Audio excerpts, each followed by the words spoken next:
সুপ্রিয় দর্শক, সবাইকে স্বাগত জানাচ্ছি ৭১-এর কথা ফেসবুক পেজ থেকে। আপনারা জানেন আমরা প্রতি সপ্তাহে বাজার দর নিয়ে নিয়মিত আপডেট দিয়ে থাকি। তো এরই ধারাবাহিকতায় নিয়মিত আয়োজন এ সপ্তাহের বাজার দর থেকে আপনাদের স্বাগত জানাচ্ছি। আমি জয়রা হিমেল, ক্যামেরায় রয়েছেন সাইদুর রহমান।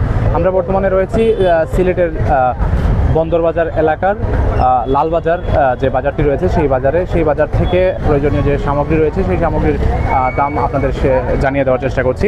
এই বাজারে আমরা যতটুকু জানি আলু বিক্রি হচ্ছে প্রতি কেজি 25 থেকে 30 টাকায়।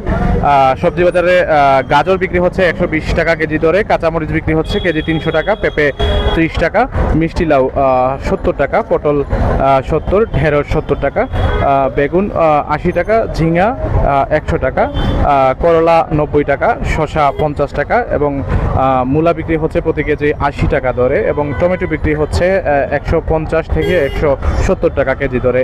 এর মধ্যে শীতকালীন সবজির মধ্যে রয়েছে বাঁধাকপি এবং ফুলকপি। বাঁধাকপি কেজি বিক্রি হচ্ছে 160 টাকা, ফুলকপি বিক্রি হচ্ছে 220 টাকা। মাছের বাজার থেকে যদি একটু ঘুরে আসি, মাছ বিক্রি হচ্ছে রুই মাছ কেজি 280 থেকে 300 টাকা, গাছকাপ মাছ বিক্রি হচ্ছে 300 থেকে 350 টাকা এবং পাঙ্গাস মাছ বিক্রি হচ্ছে 180 থেকে 200 টাকা। ছোট মাছ যেমন মলা ঢেলা বিক্রি হচ্ছে কেজি 350 থেকে 400 টাকা এবং ইলিশ মাছ কেজি প্রতি বিক্রি হচ্ছে আকার বেঁধে 1500 থেকে 2000 টাকা।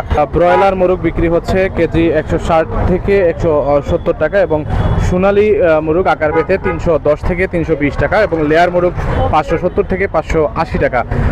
কক কেজি প্রতি বিক্রি হচ্ছে 300 থেকে 320 টাকা এবং পিস হিসেবে নিলে আকার বেঁধে বিক্রি হচ্ছে 200 থেকে 250 টাকা। এছাড়া কোয়েল পাখি বিক্রি হচ্ছে 35 থেকে 40 টাকা।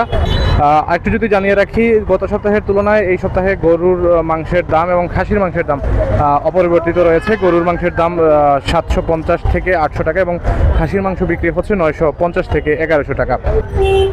তো দর্শক, আমাদের নিয়মিত আয়োজন এ সপ্তাহের বাজার দর এখানেই শেষ করছি।